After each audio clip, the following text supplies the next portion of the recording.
Well, hello everyone. Welcome to the ISGyP Live Journal Club for October 2023. Welcome.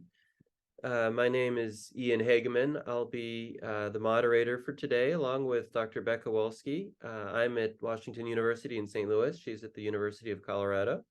And on behalf of the entire society, welcome to Journal Club. We always take a moment to highlight upcoming events sponsored by the ISGyP LiVE program. That's the International Society of Gynecological Pathologists. We have a webinar that actually dropped earlier this month by Dr. Soslow on the classification of endometrial cancer. Upcoming interesting case presentations on the 25th of October, and a podcast that will drop on October 25th by Dr. Kyle Devins on deceptive uterine mesenchymal tumors. That'll be available on SoundCloud and also linked directly to the ISGyP webpage. And then finally, the third ISGyP annual meeting, which has the topics of making diagnoses and also the new staging of endometrial cancer, will be an all-day affair, October 21st, starting at 8 o'clock U.S. Eastern Time. The way the annual meeting works, it's divided into two segments at different times of day, so that hopefully at least one of the segments is at a convenient time for whatever time zone you're in, because it is an international society. All of these events you can register at isgyp.ca. That's our central hub for ISGyP Live. So instead of giving URLs on this page that wouldn't be useful, I'll just direct you to isgyp.ca. You do not need to be a ISGyP member to register for these events in real time, but members do have access to a library of archived ISGyP Live events. The journal club that you're attending today is global in its ambitions. We actually have two alternating series. We do a Western Hemisphere journal club at noon Eastern Time on the third Wednesday of alternating months. And there's an Eastern Hemisphere counterpart that is on the third Thursday of alternating months, not in the month, right? So here's the schedule. We alternate between West and East. We're wrapping up 2023. The Eastern Hemisphere will cover GYN cytopathology, and then we'll take a break for the holidays. And then next year we'll start over with a similar lineup of topics, but we're going to swap the hemispheres so that everyone can hear all of the topics. And of course, there'll be all new papers, and everyone is welcome to attend both the East and West Hemisphere. We record them, we archive them, we put them on YouTube, and they're available for you to view. We would love to hear from you if you'd like to present, if you're a trainee or if you know a trainee or an early career pathologist. We have three venues where such people can present. We have the Western Hemisphere Journal Club that's happening right now. Email Natalie Benet to get on the schedule. We have the Eastern Hemisphere Journal Club. There's a little bit of an update to the moderators. I don't have new pictures, but these are some of our engaged moderators. Email Karen Talia to get on the schedule. And then interesting case presentations are moderated by Jenny Bennett and Rubina Wadi, and you have the emails here. We would love to get you on the schedule for an upcoming month. And now for today's main event, we have three outstanding speakers. Dr. Haley Taylor is a PGY3 resident at the University of North Carolina. Dr. Marcello Toscano is a second-year resident at the Cleveland Clinic. And Dr. João Gama is a fourth-year resident in Portugal. So we definitely appreciate their committing their time, effort, and thoughtful preparation here. These are the articles. We're not necessarily providing links to the articles, but we are listing them out in our publicity. If you go to isgyp.ca, you will see this same listing so that you can find the articles later and review the full text if you want after hearing our presentations. I want to just mention a little bit the objectives of the Journal Club and the organization. So we want to engage trainees in gaining scientific knowledge and the ability to evaluate the literature, but I could expand this and say that we want all of our attendees to gain knowledge of current scientific developments. By reading the current literature, you can stay abreast of what's happening in your field. We want to offer opportunities and mentorship to young pathologists from all over the globe, and that can be a pipeline to leadership. So thank you all for participating in meeting that mission. The format that we use for our journal club is similar to essentially any other journal club. We ask our presenters to cover these topics. the study design, its methods, the results, and then to examine whether the results justify any conclusions, and then to look at strengths and possible weaknesses and applications.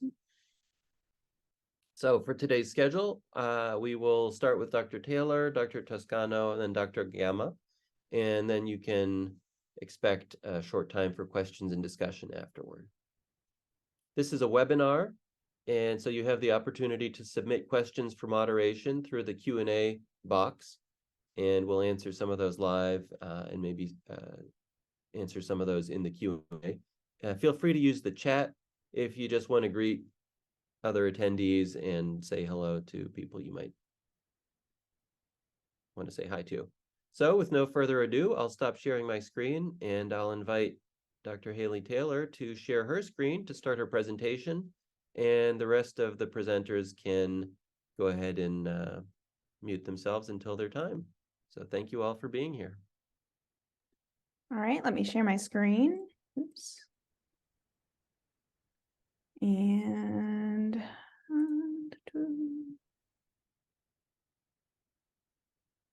all right, does that look good? It looks great.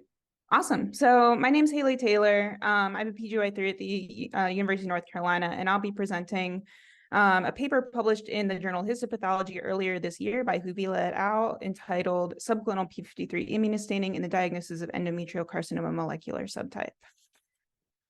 Before I get into the paper, I just want to give a brief introduction to endometrial carcinoma molecular subtyping and p53 staining. Endometrial carcinomas can be grouped into 4 distinct molecular classifier categories, which have prognostic and treatment implications. The categories are Pol E ultramutated, microsatellite instability hypermutated or MMR deficient, p53 mutated or abnormal, and then no specific molecular profile if they don't have any of the above. The endometrial carcinomas can have one or more of these, and these tumors are called multiple classifier tumors, which we'll get into later.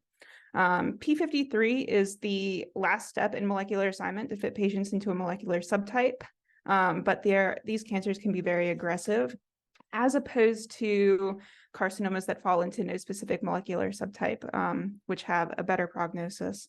I'm going to introduce a little bit of p53 staining. When you evaluate p53 abnormality by immunohistochemistry, there are kind of 4 patterns you can look for. The first is the normal wild type staining, which we have over here on the top left, where you have some nuclei that are staining and some that are faint and some that are not at all, like a mosaic pattern. And then there's 3 patterns that we deem abnormal. The most common is the overexpressed, where all nuclei are staining darkly positive. There's a null pattern that's abnormal, where none of the tumor nuclei are staining at all. And then there's a rare cytoplasmic mutant staining pattern, where the cytoplasm and some of the nuclei can stain darkly as well. So this paper focuses on analyzing subclonal p53 mutant pattern immunostaining, in which only a portion of the tumor cells in a given slide have a mutant staining pattern for p53, like over here. In this picture, they're overexpressed, while the remainder of the tumor cells have a wild type staining pattern, like over here on the right-hand side of this tumor.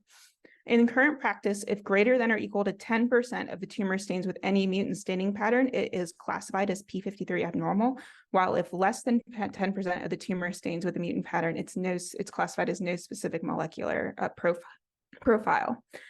This 10% cutoff has yet to be verified in rigorous studies. So in this paper, the authors aim to further characterize subclonal p53 mutant staining tumors, and their aim was to determine if subclonal p53 mutant staining by immunohistochemistry is clinically significant and to evaluate that 10% cutoff we just talked about. They aim to do this in part by assessing the frequency, molecular basis, and clinical significance of subclonal p53 mutant immunostaining in endometrial carcinoma, and to correlate p53 immunohistochemistry staining with evaluation of TP53 mutational analysis by sequencing. To accomplish this, they accumulated 957 cases from a national cohort from 20 named participating hospitals, and additionally, there were 10 cases with subclonal p53 mutants staining from a single author at a single institution that was incorporated. All of the cases were stained for p53, MSH6, and PMS2 at a central lab to evaluate for p53 abnormal and MMR deficiency. And then undirected next-generation sequencing was performed on all of the cases for POL E mutations and TP53 in order to accurately subclassify all of the tumors into a molecular subtype. Additionally, directed sequencing by next-gen sequencing was performed on 21 subclonal p53 mutant staining cases with validation of the next-gen sequencing results by Sanger sequencing to molecularly characterize the different populations within the tumor. Then they did some statistical analysis. Some univariable associations between molecular subtypes and clinical pathological variables were evaluated in all cases with a chi-squared or Fisher's exact test, and a Kruskal-Wallis test was used for continuous variables. And to assess the univariable effect of subclonal staining on patient outcomes, a Kaplan-Meier analysis was used. I'll talk about the results of the research focusing on the subclonal p53 mutant staining cases specifically in this presentation. This is a summary table of the characteristics of the entire cohort. There were 957 total cases, and only 38 of them, or about 4% of the total, had subclonal p53 mutant staining of any extent. 15 had less than 10% of the tumor with a p53 mutant staining pattern, and 23 had greater than or equal to 10% of the tumor with a mutant staining pattern. The authors found that around half of the tumors with subclonal p53 mutant staining also had other molecular alterations in that they were a multiple classifier tumor. They found that around half of the tumors with subclonal p53 staining were molecular classifier tumors in this cohort, and this significant overlap has been previously demonstrated in other research. They then performed next-gen sequencing on these 38 cases with subclonal p53 mutant pattern staining, and they did this by undirected tumor sampling, where they scrape all of the tumor off of the slide to sequence it without targeting any specific region of the tumor. Of the 38 cases, 81.5% of them were positive for a TP53 mutation by next-gen sequencing, and 18.4% were negative for a TP53 mutation by next-gen sequencing. The authors give possible reasons for this kind of discrepancy, including that it's possible that there were too few cells sampled for sequencing to have a positive result in some cases because they had less than 10% p53 abnormal staining in their subclonal population. So basically, the authors demonstrate that TP53 mutations are found in subclonal p53 mutant staining cases. They then took 21 of those cases and did directed tumor sequencing, where they sample separately the p53 abnormal areas. So over here, they would take a punch out of here and just sequence those tumor cells. And then they would take a punch out of just the areas that had the wild type staining and sequence just those tumor cells to compare them. Of the 21 cases, 9 had TP53 mutations in both the wild type and mutant staining areas, and these were regarded as not true subclonal populations. They're just staining differently for some reason. We're not exactly sure why.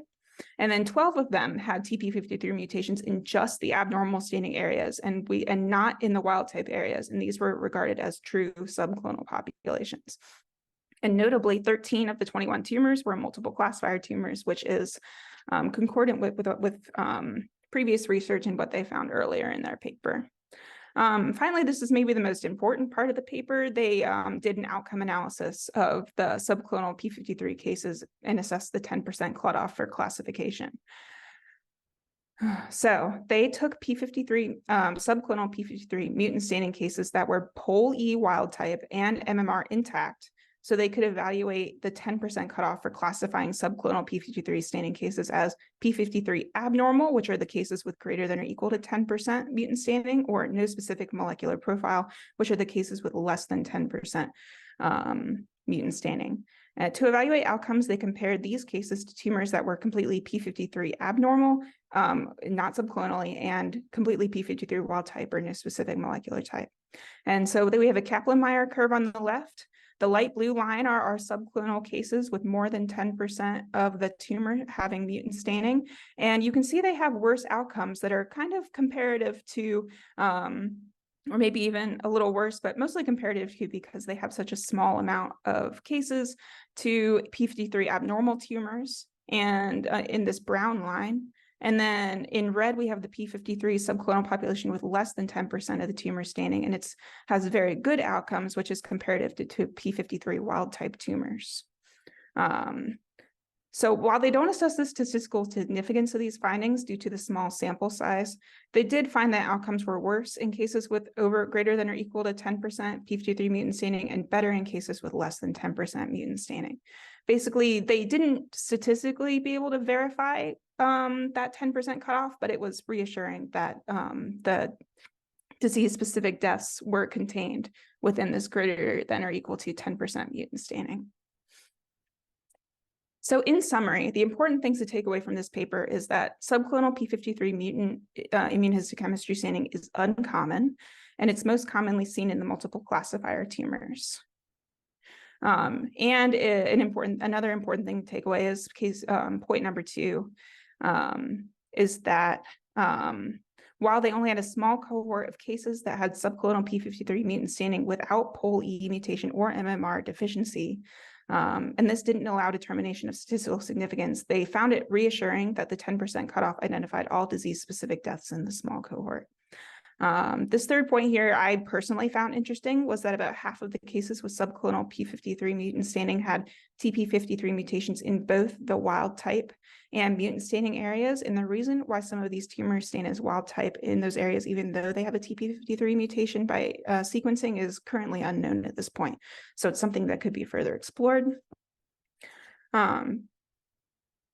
Because the authors analyzed all cases with both p53 immunohistochemistry and sequencing for TP53, they found some cases with contradictory results. So some cases had abnormal p53 staining but were negative for TP53 mutation by sequencing, and some cases were wild type p53 by immunohistochemistry but had a positive TP53 mutation by sequencing. So this brings up an important question. What do you do if you have discordant immunohistochemistry and sequencing results? And I think this is something we all need to think about, especially as sequencing becomes more common. And you might be performing potentially both on endometrial carcinomas in the future. The authors gave some suggestions based on their findings on how to handle cases with subclonal p53 mutant staining. They suggest that any case with subclonal p53 staining should be tested for Pol E mutation and MMR deficiency, just because there's such a significant overlap with those multiple classifier tumors. Any cases with over 10% subclonal mutant staining justifies classification as p53 abnormal, as they seem to have a more aggressive course, and likewise, cases with less than 10% subclonal mutant staining should be classified as no specific molecular profile, but the presence of subclonal staining should be commented on in the report. Finally, if subclonal p53 staining is present on a biopsy, the immunohistochemistry should be repeated on a single representative slide from the resection specimen just to confirm the results. I thought the strengths of this paper were the large overall sample size, which was important for emphasizing how really rare cases with subset p53 mutant staining is. And while I only focused on data regarding subclonal p53 mutant staining cases, the authors performed detailed characterization of molecular subtyping in each of the 900 plus cases. So if you're interested, the paper is online and you can read about that. And despite the small amount of subclonal p53 mutant pattern staining cases and lack of statistical significance, they did suggest that the 10% cutoff for p53 mutant staining pattern tumor is a serviceable cutoff for separating patients with worse outcomes and better outcomes, which was important. I did think there were some small areas for improvement. Like I said, they had a small actual sample size with subclonal staining, so that maybe in the future they could have a bigger cohort that could potentially get to statistical significance for evaluating that 10% cutoff for molecular subclassification. And also I found it interesting, or a little bit interesting. They had that second cohort of cases have said 10 subclonal staining cases, but they didn't really say where they went. So small little point. Overall, the authors do provide guidance about how to evaluate subclonal p53 mutant staining in the rare chance you ever see one. Though if your institution doesn't perform routine sequencing on endometrial carcinomas, you may be stuck halfway through your evaluation. You just have to rely on the immunohistochemistry, which I think maybe is the majority of institutions at this point, but please correct me if I'm wrong. And if say if you've come across any of these contradictory cases where the IHC and the next-gen sequencing don't exactly line up. And they leave us with some important questions. What do you do with these discordant cases? And like I said earlier, a larger number to evaluate that 10% cutoff. These are my citations. Thank you very much for listening, and I will take any questions or comments at this point. Thank you. Thank you, Dr. Taylor. Why don't we save question time for the end just in case? That was wonderful and an excellent summary of this paper. Why don't we move on to Dr. Toscano for the second paper. Go ahead and unmute yourself.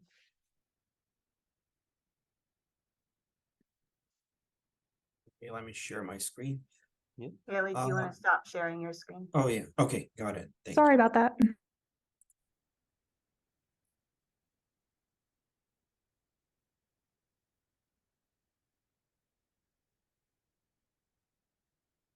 Can you see my screen and hear me? The screen is, it is sharing. You're on your last slide. Here we go. And we can hear you.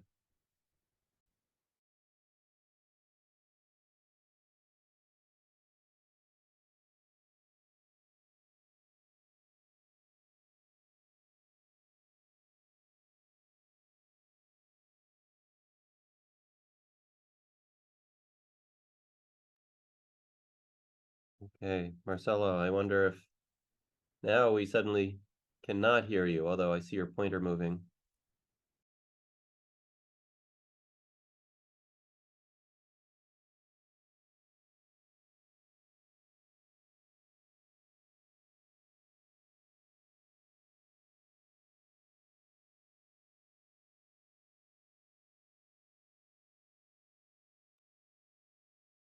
I think there's a possibility that we've just lost either Dr. Toscano's audio or the whole Dr.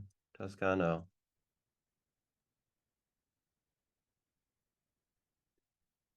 Okay, can you hear me now? Now we can hear you. Yeah, your screen sharing did Oh. stop. Okay, sorry about that. I don't know what happened to the microphone. Yeah. Okay, Okay. there we go. Okay, Okay, So- good. okay, We can thank you. see and hear you. That's good. All right. So the paper I'm discussing with you today is from Siegenthaler and collaborators. It has to do about the relationship between lymphovascular space invasion and the molecular subgroups of endometrial cancer. And their main question was to determine whether the prognostic significance of lymphovascular space invasion, which we'll abbreviate it as LVSI, depends or is independent of the molecular signature of endometrial tumors. And why is that so? Because in the context of optimization of endometrial cancer therapy, ideally you would have a personalized risk stratification system, but then ideally tailored management needs an independent prognostic and predictive factors so it can recommend actions based on that. And the background for that is that we know that traditional pathologic factors are prognostic, since, for instance, stage, grade, and LVSI per se. LVSI have an implication in the finding of nodal metastasis and an worse oncological outcome overall. And then there's been advancements in stratification of these tumors, for instance, sentinel lymph node mapping and molecular classification. And also because FIGO incorporates LVSI now, the rationale is that molecular classification, we know that it bears a prognostic significance independent of LVSI, but the opposite has not been sufficiently studied, and that's what they said to investigate. Also, the European Societies for Gynecologic Oncology, Radiation Oncology, and Pathology, they propose an integration of the traditional and molecular risk stratification factors, for instance, recommending that LVSI affects treatment recommendations for stage 1 endometrioid MMR deficient or NSMP endometrial cancer patients. But these assignments should ideally require a prognostic independence, once again, of the factors considered. And so how did they proceed to do that? This is a retrospective cohort study. They gathered endometrial cancer patients who received primary surgical treatment from February 2004 to February 2016 from 2 different centers. There was this Swiss center in Bern and the Swedish center in Karolinska. And the groups differ in the way they approach the LVSI. So one group called LVSI classified it as present or absent, whereas the other group applied a 3-tiered approach as absent, focal, and substantial. And for the purposes of this study, when they call LVSI as present, it means present in the Swedish group and substantial but not focal for the Swiss group. And then they classified the tumor according to the WHO5 and proceeded to do their statistical analysis. And then they also defined recurrence-free and overall survival times. And what did they found? So overall, they had a cohort of 589 endometrial cancer patients with an average age of diagnosis 66 years, a mean follow-up of 89 months. 84% of the cases were endometrioid, 17% had lymphovascular invasion. Most were FIGO stage 1, 39% almost grade 1, 35% grade 2. Lymph node involvement was present in 10% of the cases, but there's a caveat. 50% of the cases had no lymph nodal involvement assessed, and then 53% of the cases had no adjuvant treatment. Now we're going to focus on the LVSI, the 17%. This table, it shows us the relationship between the presence or absence of LVSI and some risk factors. And then we're going to focus on the right-hand column, the presence of LVSI. And then if you see these factors, high-grade tumors, non-endometrioid histology, tumor size, in this case, increased tumor size and lymph node involvement, the authors consider these the negative prognostic factors, and there is a statistical significant association with the presence of LVSI.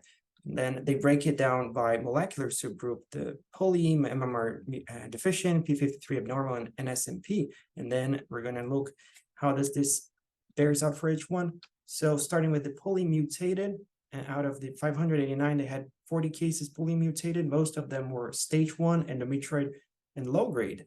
A quarter had lymphovascular invasion, and 7.5% had no metastasis, and there was no association with negative prognostic factors.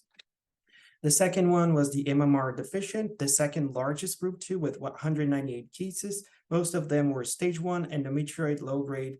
Almost 20% had lymphovascular invasion, 10% had nodal metastasis. And then lymphovascular invasion, when present, was associated with these negative prognostic factors, all 4 of them. But then when they apply multivariable Cox analysis accounting for stage and grade, it is not an independent factor for recurrence. And then the third group, with 83 cases, P53 abnormal, this was the group with the most advanced stage high-grade non-endometrioid cases. They had the most lymphovascular system invasion too, and nodal metastasis. It was once again associated with the negative prognostic factors, but once again, multivariable Cox analysis showed LVSI not to be an independent factor for recurrence or death. And then the last group, the largest one, a non-specific molecular profile, it's the group with the most low stage endometrioid low grade cases, the least number of LVSI and nodal mets. And this one, it turns out it's associated with the negative prognostic factors, and it turns out that LVSI is a significant predictor of recurrence and death for this specific subgroup. So overall, they found that LVSI, when present, significantly reduced recurrence-free survival in every group except polymutated, and overall survival for P53 abnormal and NSMP.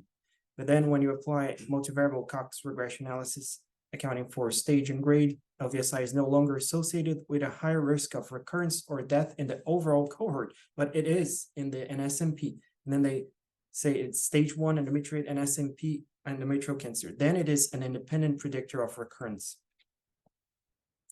Other association they found, there's a significant correlation between the presence of lymphovascular system invasion and lymph node metastasis in the entire study cohort. And this, when you break down by molecular subgroup, it remains significant for all groups except for the polymutated. And then what's consistent with the literature from this paper? So they found that P53 had the highest, and the group NSMP had the lowest levels of LVSI as the literature. Also that LVSI has a prognostic value with lower recurrence-free interval in every group except for the polymute. But they diverged in the sense that LVSI was found to be an independent predictor of recurrence only in the NSMP group, whereas there was this one previous paper which aggregated MMRD and NSMP groups. But the others on our paper say that it may not be directly comparable because they use a different algorithm. And then the findings of this study also support the risk stratification classification proposed by ISGO regarding the LVSI presence. And it also supports the rainbow program, which considers LVSI as a risk factor in MMRD and NSMP endometrial cancer. And then what is this Rainbow? So it's a program, it's a platform of 4 international clinical trials, each one assigned a color and each one accounting for one of the molecular subtypes. And each trial is directed to try to optimize the therapy or to decrease toxicity by de-escalating it. So it's already ongoing. The first results are expected by 2028. And then if you turn your attention to these two groups, and SMP and MMRD, stage 2 is in parentheses. It's actually stage 2 with LVSI. So that's a consideration for our current study. So that's the relevance, provides more support. As for strengths for our current study, it's the first study to assess the prognostic impact of LVSI in each molecular subgroup. There is a large sample size, there is a lengthy follow-up, and it's a multi-center design. But it's a retrospective design. There has been different systems for classifying LVSI between institutions. There has been different management in endometrial cancer from 2004 to 16. And also, when if you remember, the polymode had 40 cases. So different subgroup sizes for each molecular subgroup might yield different statistical power to assess what we're looking for. And also, the authors say that LVSI is only available post-surgery. Very interesting consideration. So applications for this study, it supports Rainbow and the ESGO recommendations, and then it proves itself to be one step towards a more personalized medicine. Thank you. Okay, wonderful. Thank you very much. Very important results and great presentation. So feel free to put any questions in the chat for future handling, and I'll invite you to stop sharing your screen. Dr. Toscano and Dr. Hageman will come in with his screen share for our third paper.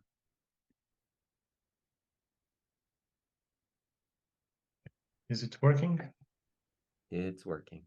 Yeah, so my name is João Gama. I'm a 4th-year resident from Portugal. I'm going to present the third part of the GYN Pathology Journal Club.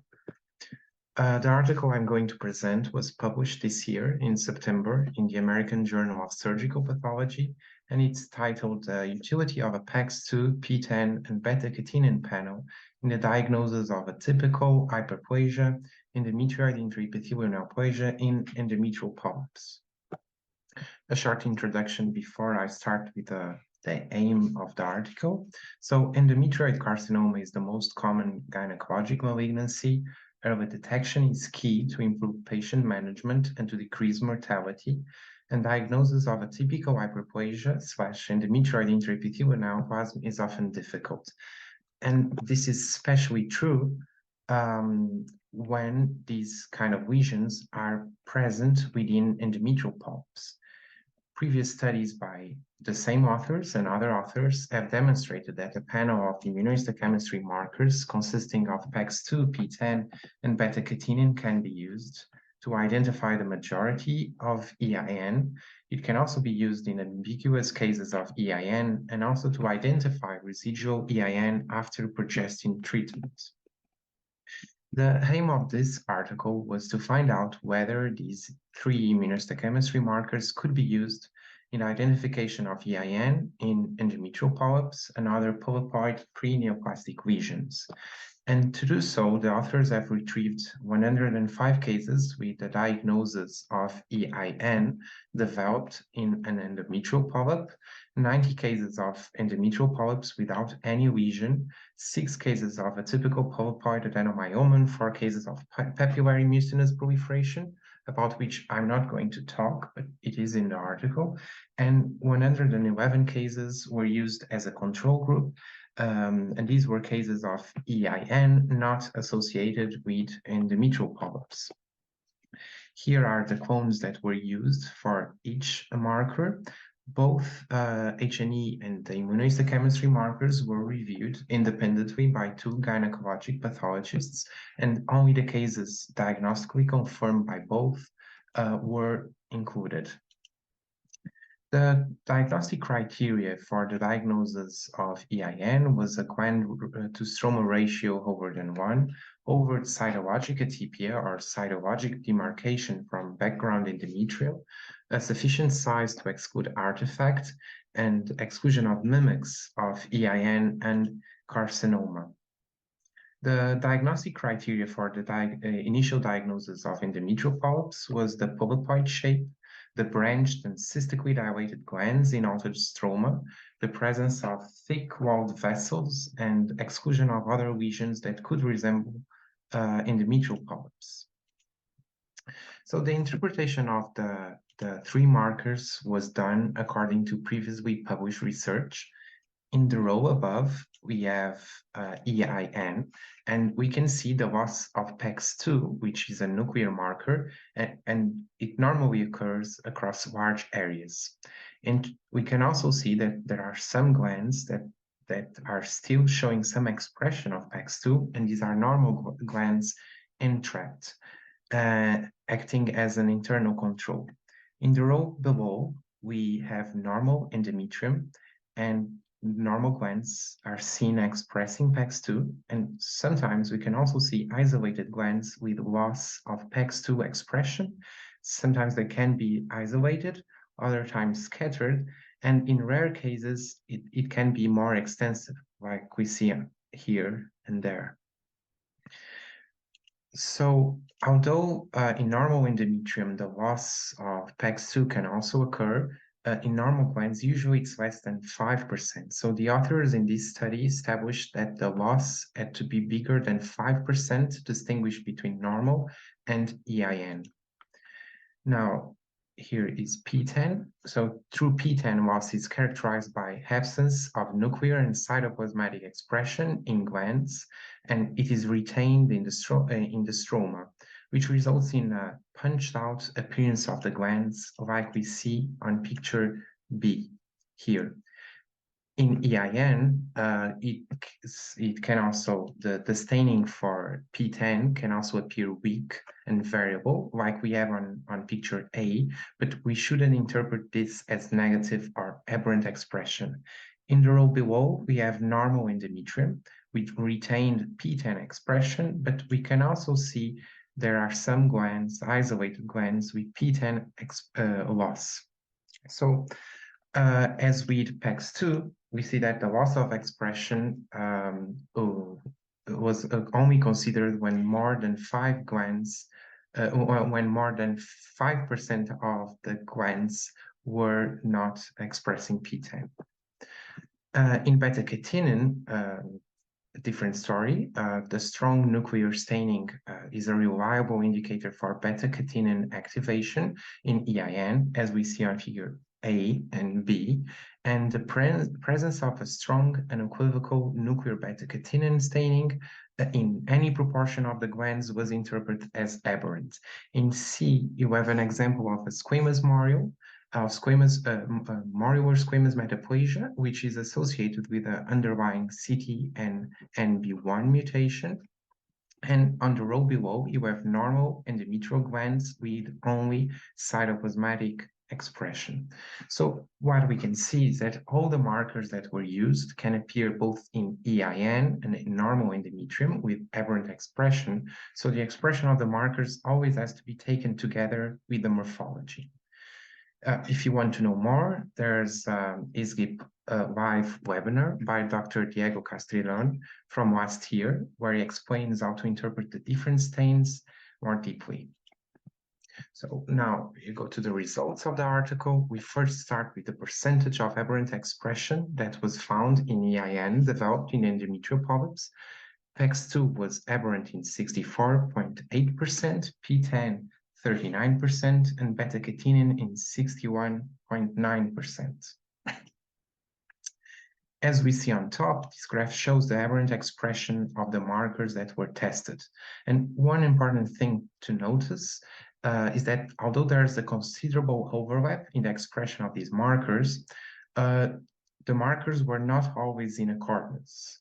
but 60% of the cases were abnormal for at least 2 of the 3 markers, and at least 1 of the markers was abnormal in 92.4%, which was comparable to what the authors had found for non-polyploid EIN.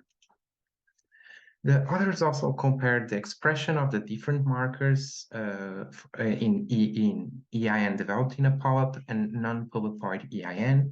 And what they found out was that the prevalence of PEX2 aberrancy in EIN developed in a polyp was significantly lower than in non-polyploid EIN.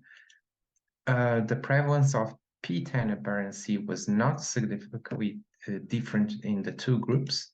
And the prevalence of β-catenin aberrancy was significantly higher in EIN developed in a polyp in comparison with non-polyploid EIN.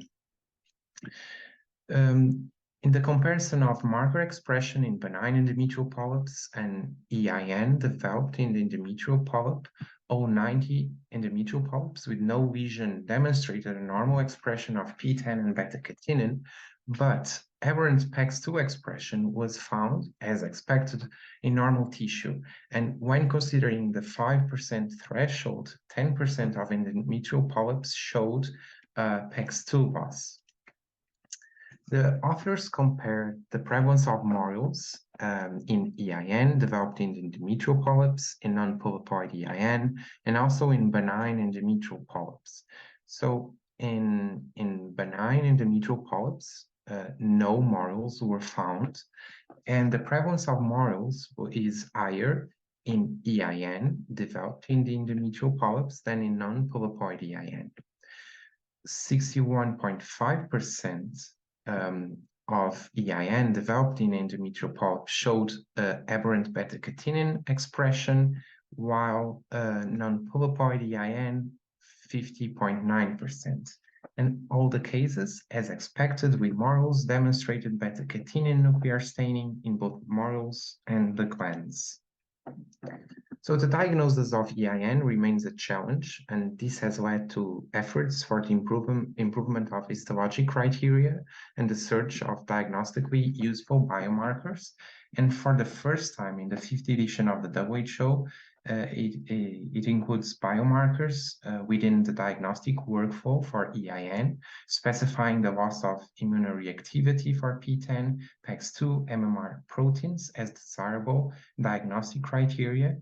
And what they have shown here in this paper is that a panel of 3 immunohistochemistry markers, PEX2, P10, and β-catenin, demonstrated high sensitivity in detecting EIN, which is comparable to the performance of the same markers in non-polyploid EIN. Most cases demonstrated abnormal results with at least 2 immunohistochemistry markers contributing to a diagnostic confidence. But the lack of abnormal expression of all 3 immunohistochemistry markers does not exclude the diagnosis of EIN when definitive histologic features are present, because 8% of the morphologically unequivocal EIN did not show aberrancy for any of these markers. P10 and β-catenin demonstrated high specificity in differentiating EIN from normal endometrial polyps.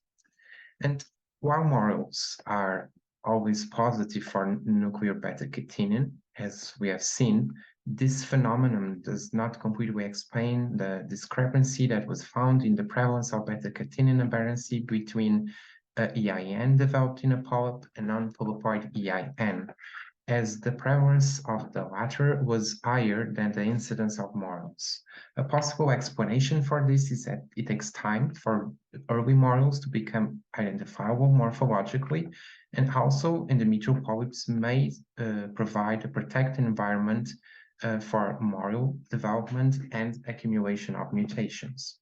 So the strength of this article is that adds endometrial polyps to the list of the confounding variables such as secretory phase, concurrent progestin administration, and minute lesions, where the 3 marker panel can be of diagnostic utility. One area of improvement that we may suggest is that only cases diagnostically confirmed by both pathologists were included, while the cases where there was disagreement were excluded from the study. So we might think, what about the cases that there was disagreement? Perhaps the cases that are morphologically in the gray zone are also immunohistochemically in the gray zone. But at the same time, the same authors have demonstrated that this panel could be used to sort out ambiguous cases of EIN. And also some of the immunohistochemistry markers may not be available at every lab. So the take-home message is that this study demonstrated that a panel of 3 immunohistochemistry markers, PEX2, P10, and β-catenin, is a useful tool in the diagnosis of EIN developed in endometrial polyps. Thank you very much.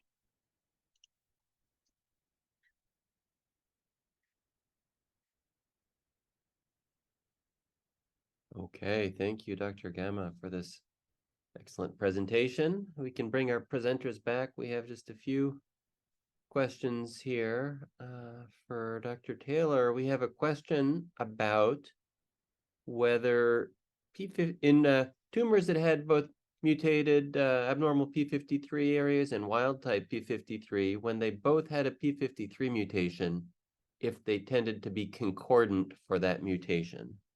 Was it the same mutation in both areas? Do you know? Yeah, that's a good question. They actually do address that in the paper. They have a nice table. They actually, they all shared at least one TP53 mutation that was exactly the same. Some of them had multiple TP53 mutations where they only shared one, but not the other one. Great table in the paper I can recommend looking at. Yeah, table 5.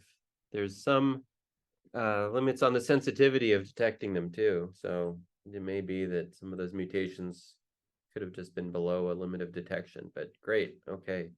Thank you. And then there were several in the audience who are interested in knowing more for Dr. Toscano, more about the definition of LVSI, substantial, focal, some of these definitions that were used. Okay, so the first question I see here, how do you diagnose vascular invasion? They don't address that in the paper. I'm assuming they use as everyone, like tumor cells and then space line by endothelium away from the tumor frown invasion, so it would avoid mimickers such as the mouth pattern. And then they do not address how do they classify the focal versus substantial. If they follow the CAP protocol, the current one, it would be 3 or more different vessels involved as positive, less than 3 negative. There is some recommendations. I saw a paper from 2022 which says 4 is ideally, but they don't address that. And then there's the problem. If we don't know how they address that, and there's the potential that in this Swedish group, which was just positive or negative, we're undercounting the cases of positive lymphovascular invasion. So this could also add to the problem. Okay, thank you. Yeah, I think it's an unresolved question, and there's a confounding variable, which is how many sections were taken. It's not standardized. Great. Well, I want to thank everyone for participating in the club. Thank you to our audience for kindly logging in. This video will be archived and posted to YouTube for your future reference. And we hope to see you all again on a future ISGyP live activity. Thanks, everyone. Have a good afternoon.